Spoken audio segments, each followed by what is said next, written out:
اعوذ باللہ من الشیطان الرجیم بسم اللہ الرحمن الرحیم الحمد للہ رب العالمین بارئ الخلائق اجمعین والصلاة والسلام علی اشرف الانبیاء والمرسلین خاتم النبیین سیدنا و مولانا ابی القاسم محمد اللہم صلی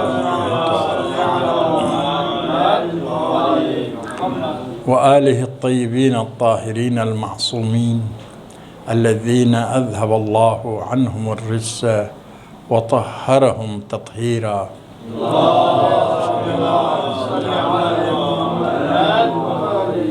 واللعن الدائم على اعدائهم من یوم عداوتهم الى یوم الدین اما بعد فقد قال الحسین علیہ الصلاة والسلام انما الحیات عقیدۃ و جہاد۔ ماہ مبارک رمضان ماہ قرب خدا، ماہ تزکیہ نفس، ماہ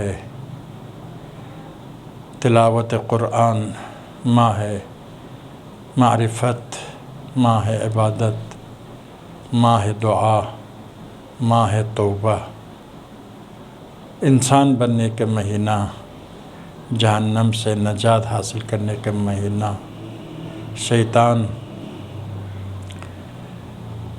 غل و زنجیر میں بند ہونے کا مہینہ، جہنم کے دروازے بند ہو جانے کا مہینہ، بہت عظیم مہینہ ہے۔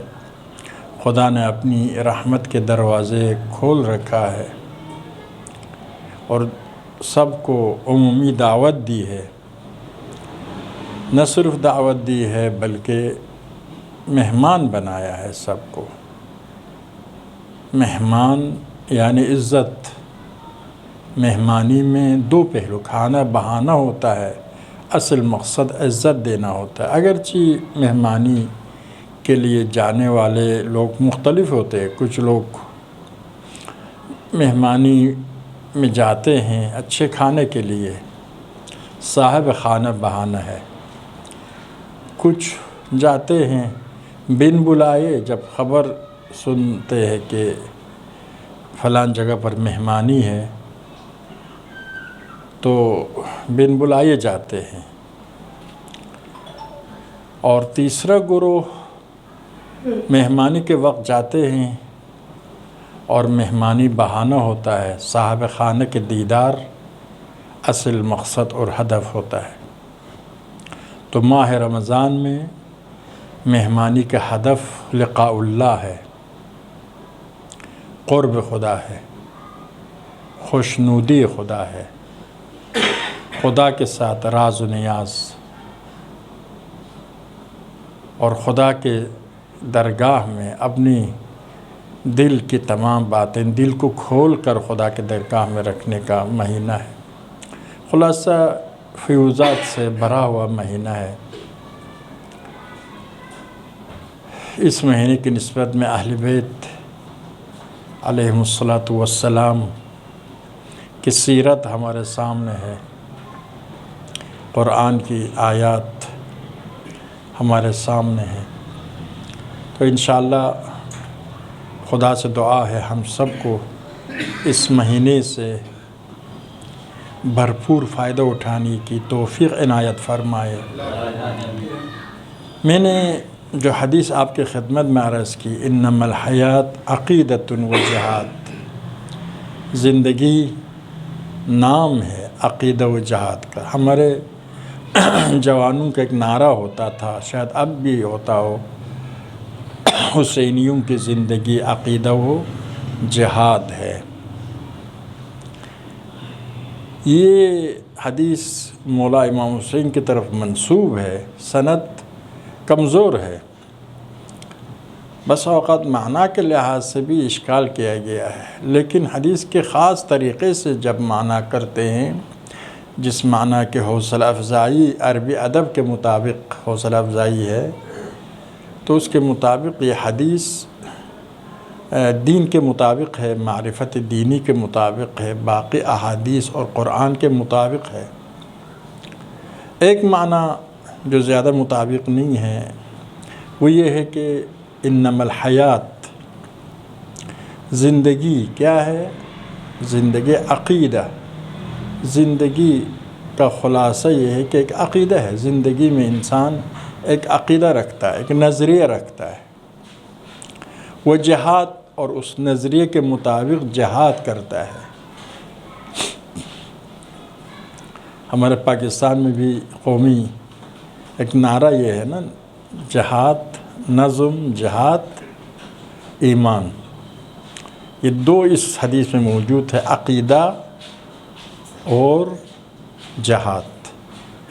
جہاد پوری کوشش کرنا، یہ در حقیقت سارے انسانوں کی، سارے باشعور لوگوں کی صفت ہے۔ بلکہ آپ منطق میں پڑھتے ہیں، حیوان کی صفت بیان کرتے ہیں یوں کہ حیوان کیا ہے؟ حساس متحرک بالارادہ، حیوان حس کر سکتا ہے، یعنی حس کے ذریعے، حواس پنجگانہ کے ذریعے چیزوں کو وہ سمجھ سکتا ہے اور پھر اپنے ارادے سے حرکت کرتا ہے۔ یعنی ایک علم ہے، اس کے علم کا دائرہ کار کیا ہے؟ حواس پنجگانہ ہے، اور اسی کے مطابق کام بھی کرتا ہے۔ دیکھیے جتنے اس کے حواس اجازت دیتا ہے، دشمن سے بھاگتا ہے، دشمن سے لڑتا ہے، اور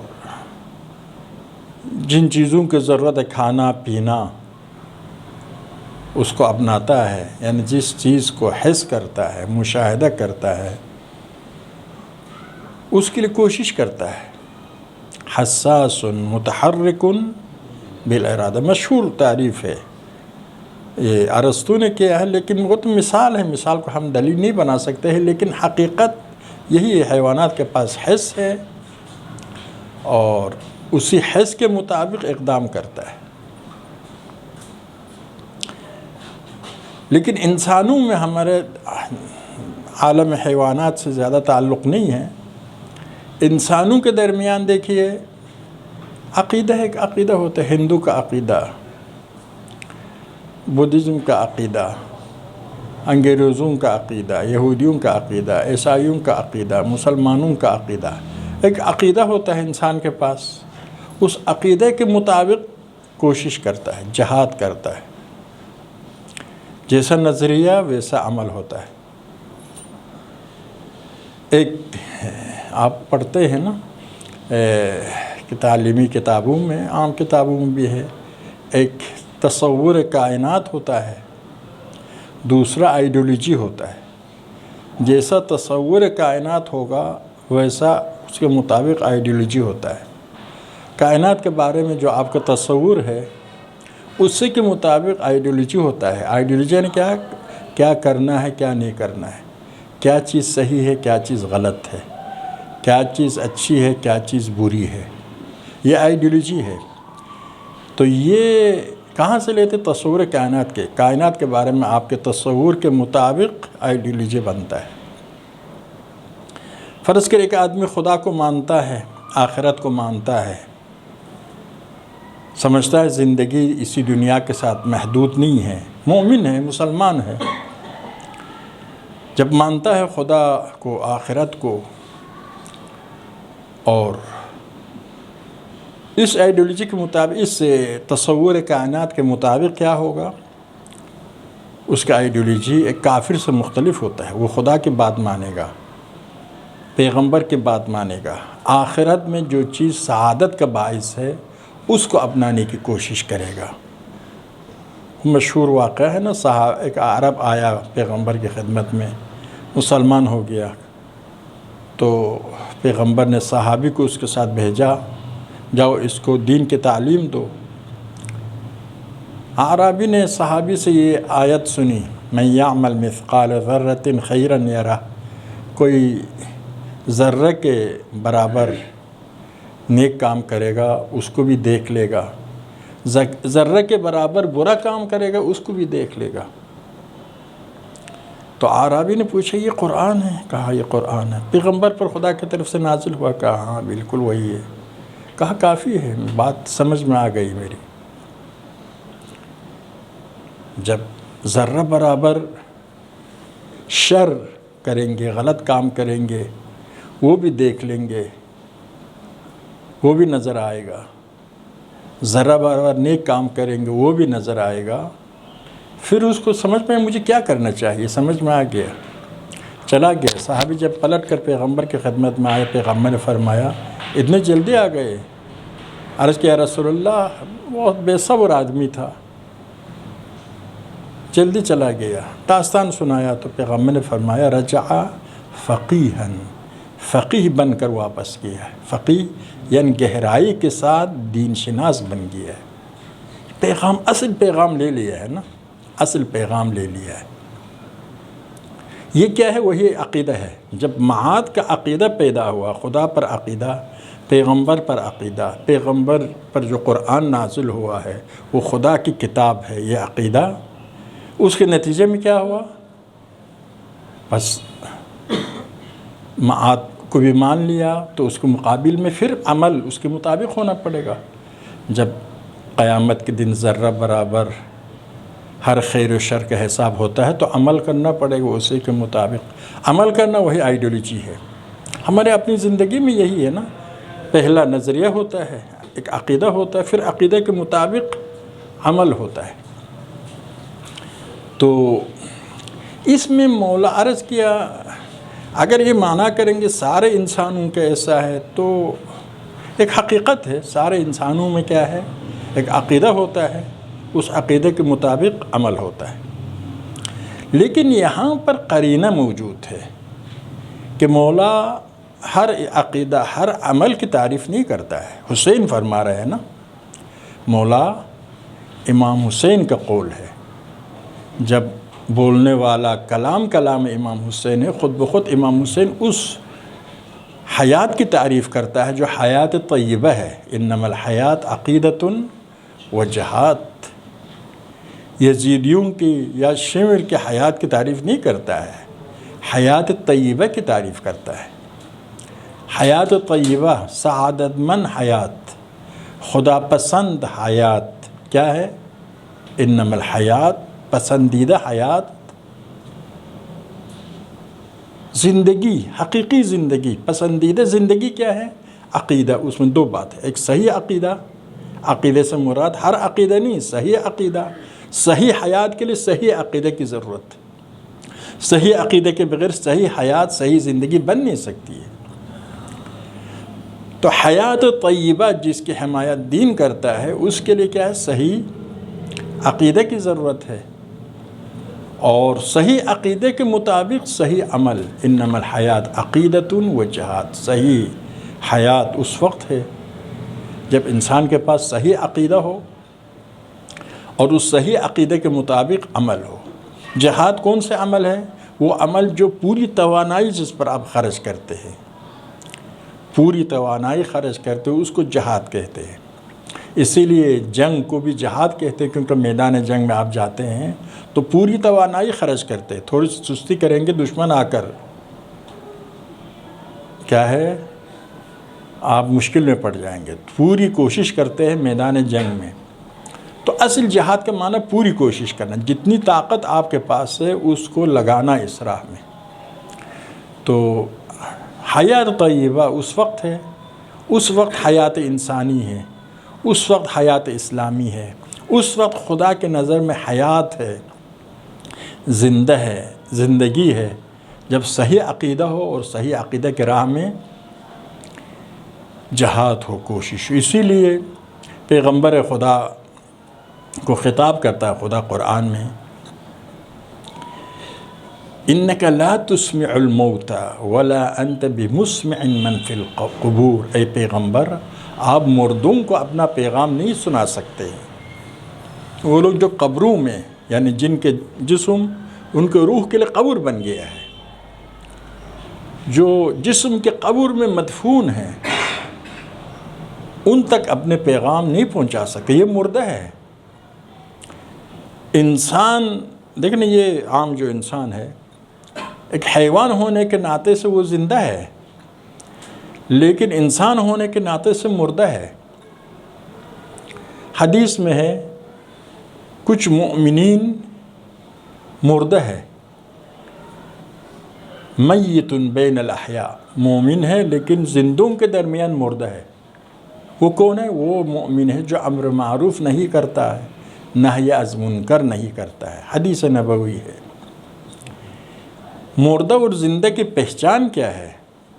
یہ کہ مردہ اگر اس پر حملہ کریں گے، زندہ پر اگر حملہ ہو جائے دفاع کرے گا، اپنے آپ سے دفاع کرتا ہے۔ مردہ پر حملہ ہو جائے تو مردہ دفاع نہیں کرتا ہے۔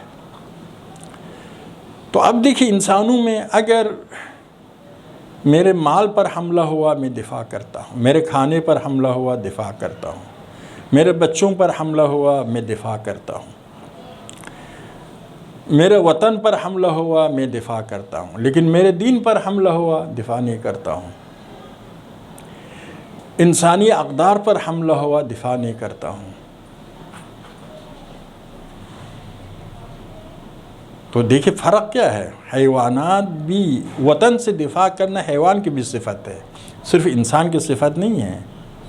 آپ دیکھیے چونٹیوں کا اپنی ایک دنیا ہے، آباد ہے، یہاں تک ماہرین کہتے ہیں کہ وہ کھیتی باڑی تک کرتے ہیں، مکان بناتے ہیں، اپنی ایک عالم ہے۔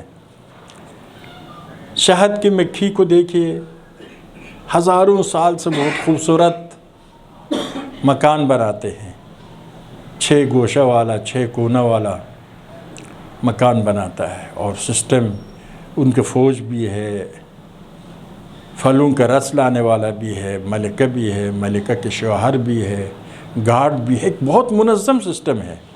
اپنے وطن سے دفاع کرتے ہیں اور منظم سسٹم بھی ہے۔ اولاد سے محبت کرنا حیوانات کے پاس بھی ہے، بس اولاد سے محبت کرنا انسان و حیوان کے درمیان مشترک ہے، وطن سے دفاع کرنا اولاد انسان و حیوان کے درمیان مشترک ہے۔ اجتماعی زندگی گزارنا، گروہی زندگی گزارنا، یہ بھی حیوانات میں ہے۔ وہی شہد کی مکھی، چونٹیاں وغیرہ کیا ہے؟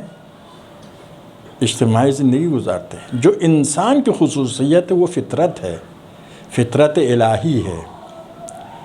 اقدار کو نقصان پہنچ جائے، دین کو نقصان پہنچ جائے تو انسان کو سب سے زیادہ تکلیف ہوتی ہے۔ مولا کا وہ مشہور جملہ ہے، جب انبار میں، عراق کا آخری شہر ہے جو شام سے متصل ہے، انبار میں شام میں لشکر امیر شام نے حملہ کیا اور ایک عیسائی یہودی عورت کے پاؤں سے خلخال جو زینت ہوتا تھا کڑی کی طرح اس کو چھین لیا، تو مولا کو خبر ملی کہ مجھے بہت افسوس ہوتا ہے کہ مسلمان پر یا ذمیہ پر، ذمیہ یعنی عیسائی یا یہودی عورت پر حملہ ہوا ہے، اس سے کوئی دفاع کرنے والا نہیں ہے۔ اس خبر کو سن کر اگر کوئی مر جائے تو میں علی اس کی مذمت نہیں کرتا ہوں۔ علی کتنے افسوس کرتے ہیں۔ کون للظالم خصما وللمظلوم عونا، ظالم کے دشمن بنو، مظلوم کی مددگار بنو۔ ہم نے یہ پیغام کربلا سے لیا ہے، اہل بیت سے لیا ہے، اسی لیے آپ دیکھتے ہیں فلسطین والے شیعہ تو نہیں ہیں بلکہ دوسرے مذہب کے دور ترین فرقہ سے تعلق رکھتے ہیں، اس کے باوجود فلسطین کے مسائل میں، ایران میں جب شاہ تھا تو اسرائیل کے ساتھ تھا، مجتہد وقت کی حکومت آئی تو امامت کے تعالیم کی روشنی میں، امامت کے تعالیم کی روشنی میں فلسطین کی مدد کی۔ یہ اسلام کا حکم ہے۔ تو در حقیقت عرض کیا، مختصات انسانی، اگر کسی کو کوئی انسان ہو تو انسانیت پر حملہ ہو جائے دفاع کرے گا، دین پر حملہ ہو جائے، ورنہ حدیث نے فرمایا جو امر معروف نہیں کرتا ہے، نہی از منکر نہیں کرتا ہے، وہ زندوں کے درمیان ایک پڑی ہوئی لاش ہے۔ لاش پڑی ہوئی ہے. ہم سے دیکھیے بسا اوقات ہمارے لوگ مجھے گالی دے دے میں 10 گالی دوں گا، اردو میں دینے کی صلاحیت نہ ہوتا، اپنی زبان میں گالیاں دے شروع کروں گا، پیچھے نہیں ہٹوں گا. لیکن دین کی توہین ہو جائے تو بڑا تحمل کرنے والا، روشن خیال، روشن فکر، سنگین آدمی، سنجیدہ آدمی بن جاؤں گا. نہیں، یہ وجہ یہ نہیں ہے. وجہ آپ کی درد نہیں ہے، دین کی نسبت میں حیات دینی نہیں ہے آپ کے اندر، حیات الہی نہیں ہے، اسی لیے درد کا احساس نہیں ہوتا ہے. لیکن ایک حیوان ہونے کے ناطے سے میری ایک روٹی کم ہو جائے چیختا ہوں، تھوڑا سا پیسہ کم ہو جائے، میں حیوانی حقوق سے دفاع کرنا صحیح ہے، ہاں اس کی مذمت کرنا مد نظر نہیں ہے. خدا نے انسان کو حیوان بھی اور انسان بھی بنایا ہے، انسان دونوں کا مرکب کا نام ہے، تو حیوانی ضرورتوں کے لیے بھی کوشش کرنا صحیح ہے. مذمت وہاں پر ہے کہ حیوانی ضرورتوں کے لیے چیخنے کے لیے تیار ہے، چلانے کے لیے تیار ہے، لڑنے کے لیے تیار ہے، وہ صحیح ہے. لیکن انسانی اقدار پر حملہ ہو جائے کوئی فکر نہیں ہے. تو آپ دیکھ رہے ہیں عالم اسلام کی حالت کو دیکھیے، پورا عالم اسلام خاموش ہے. انسانی اقدار پر، دینی اقدار پر، الہی اقدار پر حملہ ہو رہا ہے. اتنے قتل عام، اتنا ظلم، اتنا ستم. تو یہ پہچان ہے کہ مرحلہ حیوانیت سے گزر رہے ہیں. شہید مطہری ایک گفتگو کرتے ہیں کہ ہمارا عصر کہتے حیوانیت کا عصر ہے. قوہ شہویہ اور غضبیہ، ان دو قوہ سے استفادہ کرتے ہیں. یہی ہے نا، چاہتوں کو عملی کرتے ہیں، شہوات کو عملی کرتے ہیں، عقل کو عملی کرنے کی کوشش نہیں ہے، عقل کے مطابق چلنے کی کوشش نہیں ہے. امام اس وقت آئیں گے جب بشر عقل کی طرف آئے، حیوانیت سے تھوڑا سا دور ہو جائے. فی الحال اس پر گفتگو کرنا مد نظر نہیں ہے. تو عرض یہ کر رہا تھا کہ انما الحیات عقیدۃ و جہاد، حقیقی زندگی، انسانی زندگی، حیات طیبہ اس وقت ہے جب انسان کا عقیدہ صحیح ہو اور صحیح عقیدے کے راہ میں جہاد کرے، کوشش کرے. ورنہ دیکھیے تقریباً 2 ارب کے قریب مسلمان ہیں، لیکن دین و ایمان لگتا ہے کہ لقلقے لسانی کے حد تک، لقلقے لسانی کے حد تک ہے.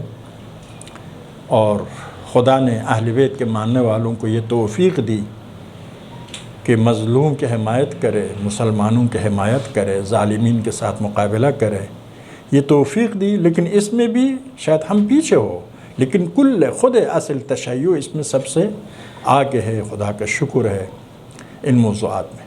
تو عرض یہ ہے کہ جو حدیث ہے، اس حدیث کے مطابق عقیدہ اور عمل، تو انسان کا عمل عقیدے کے مطابق ہوتا ہے. جیسا آپ کا نظریہ ویسا آپ کا عمل ہوتا ہے. دیکھیں دنیاوی مفادات کے لیے حیوان اور انسان دونوں دنیاوی مفادات کے لیے کام کرتا ہے. حیوان کی جتنا سمجھ میں آتا ہے، اپنے حواس خمسہ کے ذریعے جو کچھ سمجھ میں آتا ہے اس کے لیے کام کرتا ہے. انسان بھی، مسلمان اور کافر کے درمیان بھی فرق نہیں ہے، کیونکہ دنیاوی ضرورتیں دونوں کی ضرورتیں ہیں. فرق کہاں پر ظاہر ہوتا ہے؟ آخرت کے لحاظ سے. عقیدہ کے مطابق عمل بنتا ہے. عقیدہ کیسے بنتا ہے؟ عرض کے عقیدہ وہی تصور کائنات. عقیدہ بننے کے لیے انسان کے پاس ظاہر معرفت کی ضرورت ہے، علم حاصل کرنے کی ضرورت ہے. علم حاصل کرنے کے ذرائع کیا ہے؟ 3 اہم ذرائع ہے علم حاصل کرنے کے لیے. ایک حواس پنجگانہ ہے. ہمارے تمام معارف حواس پنجگانہ کے ذریعے ہم حاصل کرتے ہیں. حواس پنجگانہ کے ذریعے آپ دیکھتے ہیں کہ معلومات حاصل کرتے ہیں. دوسرا عقل ہے. اگر عقل نہ ہو حواس پنجگانہ کے ذریعے جو معلومات حاصل کیا ہے وہ حیوان اور ہمارے درمیان کچھ فرق نہیں ہونا چاہیے۔ ہم جو حواس پنجگانہ کے ذریعے معلومات حاصل کرتے ہیں، آنکھوں کے ذریعے، کان کے ذریعے، ٹچ کر کے، مختلف ذرائع سے جو معلومات حاصل کرتے ہیں، ان کے ذریعے علم کے ایک سمندر بنایا ہے نا، اتنا علم وسیع ہو گیا۔ اس کی وجہ کیا ہے؟ حواس پنجگانہ کے معلومات عقل کے روشنی میں، عقل کی قیادت میں بہت ترقی کرتا ہے۔ بس حواس پنجگانہ علم حاصل کرنے کے ذریعہ ہے، عقل ان حواس پنجگانہ کے معلومات کو لے کر اس کو وسیع بناتا ہے، قاعدہ کلیہ بناتا ہے۔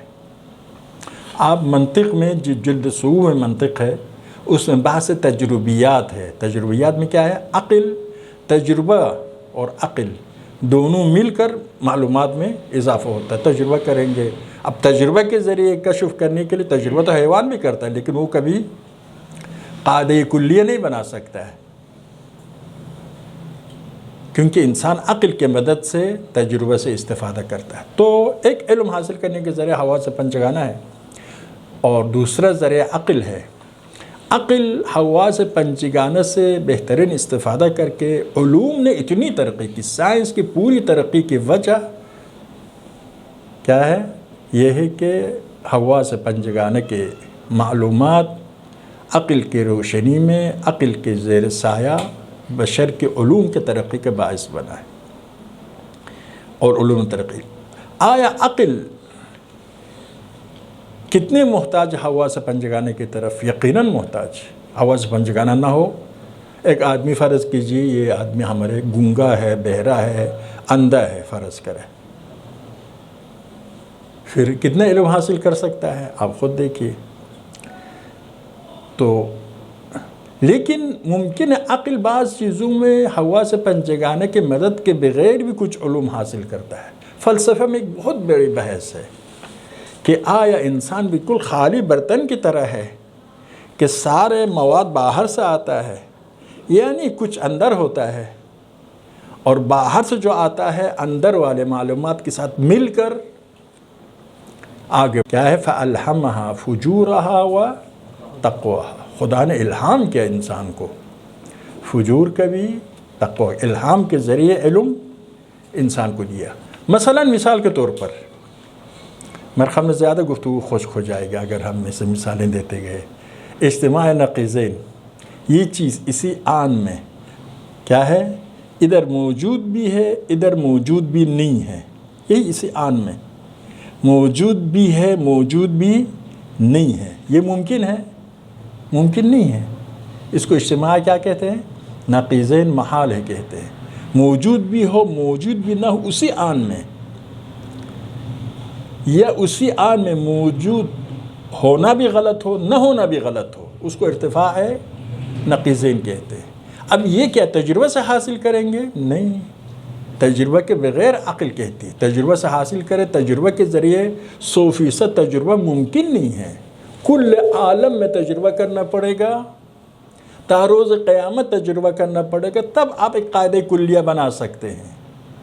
تو قاعدہ کلیہ بنانے کے لیے تجربہ کافی نہیں ہے، عقل کی مدد کی ضرورت ہے۔ فی الحال زیادہ بحث خشک نہ ہو جائے تو فلسفیانہ رنگ پکڑتا جا رہا ہے۔ ہاں جی، تو عرض کیا کہ یہ علم حاصل کرنے کے لیے کیا ہے؟ یعنی انسان کا عمل عقیدے کے نتیجے میں، عقیدہ علم حاصل کرنے کے ذرائع، ایک حواس پنجگانہ ہے، دوسرا حواس پنجگانہ میں حیوانات بس اوقات انسان سے آگے ہوتا ہے۔ قدیم زمانے میں جو رہزن ہوتے تھے کہ تو کچھ حشرات ایسے ہوتے ہیں کہ قافلہ کا یہاں سے گزرنا 2 دن پہلے پتہ چلتا ہے، تو یہ رہزن ان حشرات کو دیکھتے تھے کہ یہ چھپتے یا نہیں چھپتے۔ چھپتے اس کے مطلب یہ ہے کہ کوئی قافلہ گزرنے والا ہے، یا بعض کے آنکھیں بہت دور تک دیکھ سکتی ہے اپنے شکار کو، جبکہ ہم اتنے دور تک نہیں دیکھ سکتے۔ یعنی حیوانات بس اوقات حواس پنجگانہ میں ہم سے قوی تر ہے، لیکن ہمارے پاس عقل ہونے سے حواس پنجگانہ سے کام لیتے ہیں، بہتر نتیجہ اخذ کر سکتے ہیں۔ تو یہ دو ہے علم حاصل کرنے کے ذریعہ، عقل اور حواس پنجگانی، یہ دو ذریعہ سارے کے پاس، سارے انسانوں کے پاس۔ تیسرا ذریعہ دل کا ذریعہ، دل کا ذریعہ، فطرت، دل کا آغاز فطرت سے ہوتا ہے۔ خدا نے فطرت الہی کے ساتھ انسان کو خلق کیا ہے۔ الست بربکم، کیا میں تمہارا رب نہیں ہوں؟ قالو بلا، لوگ کہتے ہیں کہ خدایا تو ہی ہمارا رب ہے۔ یہ کہاں سے؟ یہ فطرت انسانی سے خدا نے گفتگو کی ہے۔ انسان کی فطرت پاک ہو تو خدا کو مانتا ہے۔ علم حاصل کرنے کے تیسرا راستہ دل کا راستہ ہے۔ دل کے راستے سے خدا تک پہنچنا ممکن، الہام کا سلسلہ بند نہیں ہے۔ سارے انسان کو ممکن ہے خدا کی طرف سے الہام ہو جائے، لیکن پیغمبر ائمہ پر جو الہام ہوتا ہے وہ معصومانہ الہام ہے، جب بھی ضرورت ہے تب بھی الہام ہوتا ہے۔ لیکن ان کے غیر پر زندگی میں اگر ایک دفعہ الہام ہو جائے ممکن ہے، لیکن الہام بھی ہوتا ہے، شیطانی القاعات بھی ہوتا ہے۔ میرے دل میں ایک بات آ گئی، اب خدا کی طرف سے الہام ہے یا شیطان نے دل میں ڈال دیا ہے، یہ معلوم نہیں ہے، کوئی دلیل نہیں۔ میرے دل میں جو بات آئی ہے وہ الہام الہی ہے یا القاء شیطانی ہے۔ لیکن خلاصہ حقیقت تک پہنچنے کے تیسرا راستہ ہے، اس راستے کے لیے کہا آپ اپنی فطرت الہی کو مسخ مت کرو۔ قرآن کے بارے میں کیا فرمایا؟ الف لام میم ذالک الکتاب لا ریب فیہ ھدی للمتقین، قرآن ہدایت ہے متقین کے لیے۔ کفار کی بھی ہدایت کرنی چاہیے، صرف متقین مولوی بننے کے بعد تو ہدایت نہیں کرنا ہے۔ ابھی مذاق سے کہہ رہا ہوں، متقی عقیدہ و عمل دونوں سے بنتا ہے۔ تو حقیقت یہ ہے کہ کفار بھی، مفسرین فرماتے، شیخ مطہری کہتے ہیں کفار بھی متقی ہے۔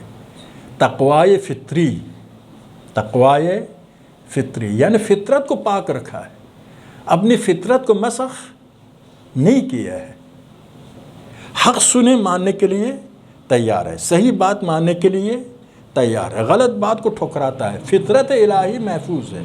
ایسے لوگوں کی قرآن ہدایت کرتا ہے۔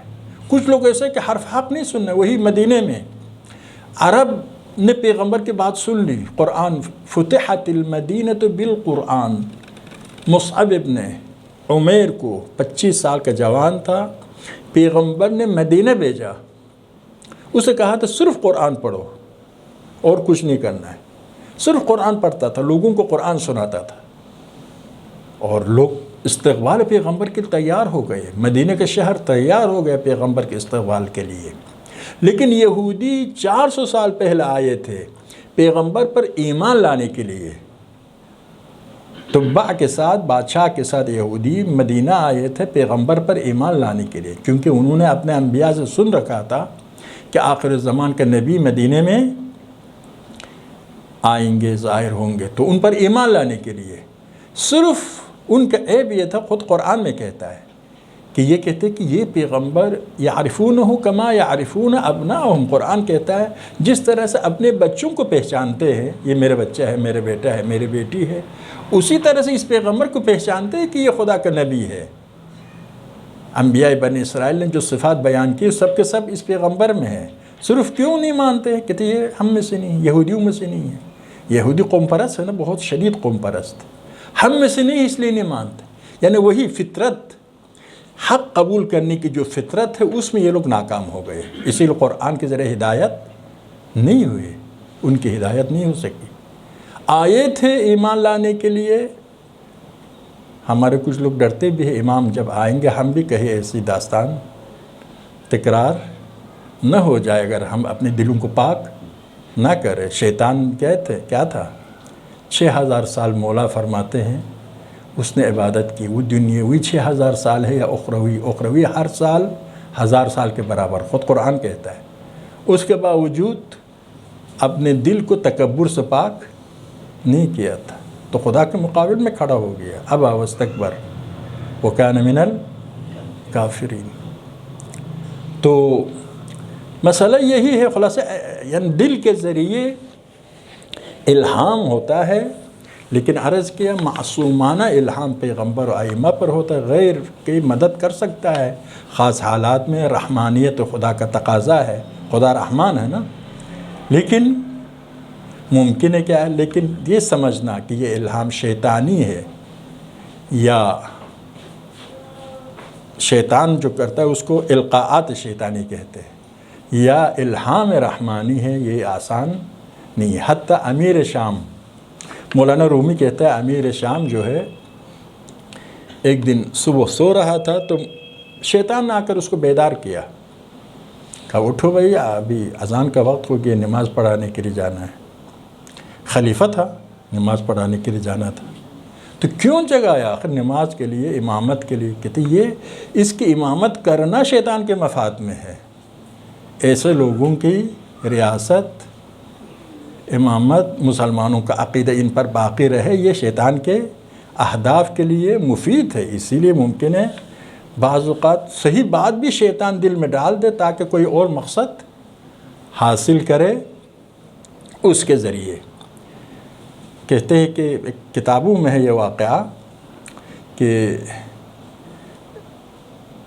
ایک عالم کہ قانون میں آ کر کوئی کہتا تھا کہ بھئی یہ مثلا شہر میں کوئی باتیں پھیل جاتی تھی، لیکن کوئی اس کے کان میں آ کر کہتا تھا یہ بات ایسا نہیں ہے، ایسا ہے، حقیقی خبر دیتا تھا، تو وہ عالم لوگوں کو بتاتا تھا۔ بعد میں ایک عرصہ کے بعد پتہ چلتا تھا اس عالم کی خبر بہت مستند ہے۔ شہر میں خبر پھیل گئی کہ حاجیوں میں سے فلان حاجی مر گیا ہے، معروف شخصیت تھی۔ قدیم زمانے میں قافلہ جاتے تھے، خبر پہنچنا آسان نہیں تھا۔ شیطان نے آ کر اس کو بتایا کہ بھئی وہ آدمی مرا نہیں، فلان دن شہر میں پہنچ جائے گا۔ اس نے یہ خبر دی، اسی دن پہنچ گیا۔ اس قسم کے ایسی غیب کی خبریں دی کہ اس کو بڑا مشہور ہو گیا۔ ایک دن وہی شیطان آ کے کہتا ہے کہ تمہاری شہرت کا باعث میں ہوں، اور میں تم سے کہتا ہوں کہ یہ فلان کام کرو۔ ناجائز کام تھا، صاف ستھرا ناجائز کام۔ تو اس نے انکار کیا، کہا ناجائز ہے یہ۔ کہا کہ اگر تم میری بات نہیں مانو گے تو میں یہ کسی اور کو ایسی خبریں دینا شروع کروں گا، تم کو چھوڑ دوں۔ کہا چھوڑ دو۔ ایماندار عالم تھا، قبول نہیں کیا، خبر دینا بھی بند۔ پھر کسی اور شہر میں یہ بہائی کے جو پیشوا ہے اس کا نام مشہور ہونے لگا۔ وہی آدمی، وہی جو اس کے قانون میں بات کرتا تھا، آ کر کہا کہ دیکھو میں ابھی اس کو خبریں دے رہا ہوں، اس کی شہرت آگے جا رہی ہے۔ تو وہی ایسے آدمی کی شہرت کیا ہے، باطل کے مفاد میں ہوتا ہے۔ تو عرض کی تین راستہ، ایک حواس پنجگانہ کا راستہ، دوسرا عقل کا راستہ، تیسرا دل کا راستہ، تزکیہ نفس کے ذریعے دل کا راستہ۔ معروف حدیث ہے، من اخلص للہ 40 جرى اللہ جرى ینابیع الحکمت من قلبہ علی لسانہ۔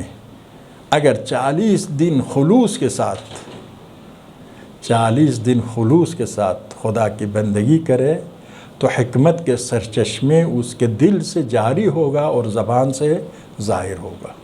تو یہ علم حاصل کرنا، ظاہر ہے یہ درجہ بہت اعلیٰ درجہ ہے۔ مولا امیر المومنین کے بہت سے اصحاب ایسے تھے جو علم المنایا کے عالم تھے۔ خلاصہ تزکیہ نفس کے ذریعے یہ مقام حاصل ہو سکتا، لیکن آسان راستہ نہیں ہے۔ اور چوتھا راستہ جو کامل ترین راستہ ہے، وحی ہے، جو پیغمبر پر خدا کی طرف سے آتی ہے، خدا کے پیغام کے ساتھ۔ تو بشر کی ہدایت کے لیے علم حاصل کرنے کے یہ راستے ہیں۔ حواس کا راستہ اور عقل کا راستہ سب کے لیے ہے، باقی تزکیہ نفس کا راستہ، وحی کا راستہ حواس کے لیے ہے، اور وحی کا راستہ تو انبیاء کے ساتھ مخصوص ہے۔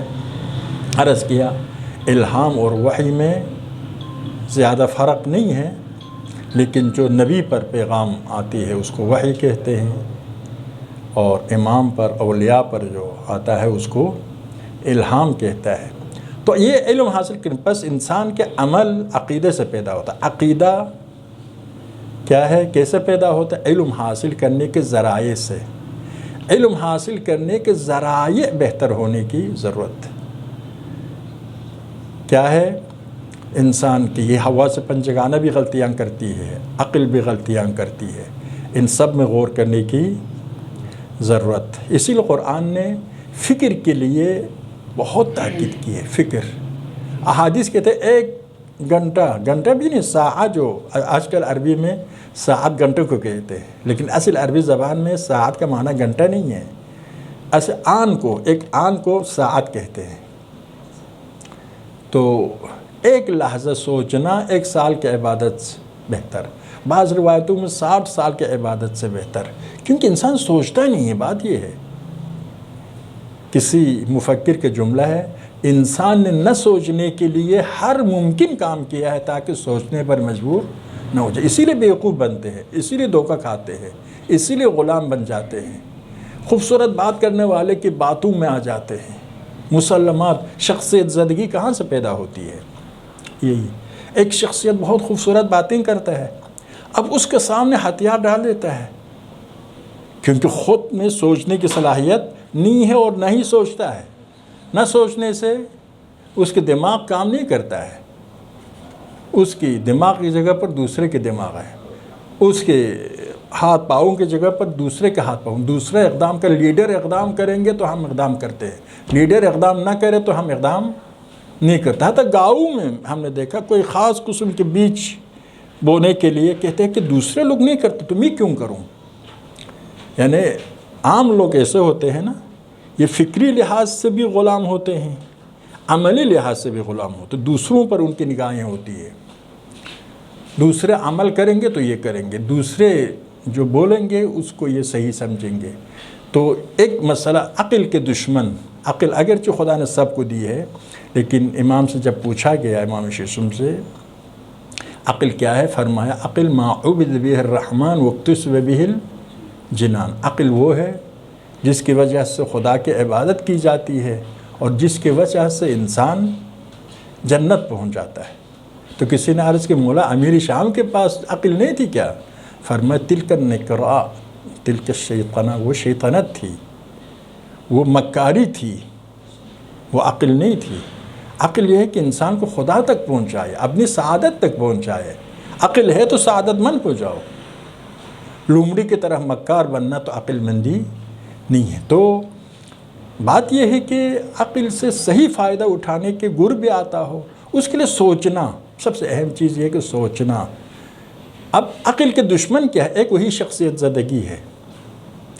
شخصیت زدگی سے نجات کیا ہے؟ ایک علم ہو، وَمَا يَعْقِلُهَا إِلَّا الْعَالِمُونَ، قرآن کہتا ہے خدا کی آیات کو نہیں سمجھ سکتے مگر علماء سمجھ سکتے ہو، علماء سمجھ سکتے ہو۔ کیوں ہوا؟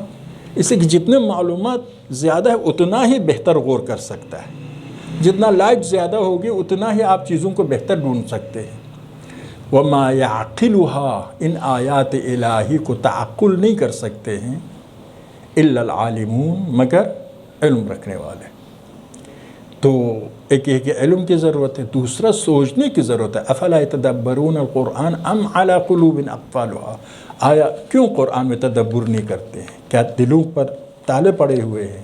قرآن کہتا ہے تدبر کرنا، یہ ورنہ شخصیت زدگی ہمگیر ہے، تاریخ اسلام کی بدبختی شخصیت زدگی ہے۔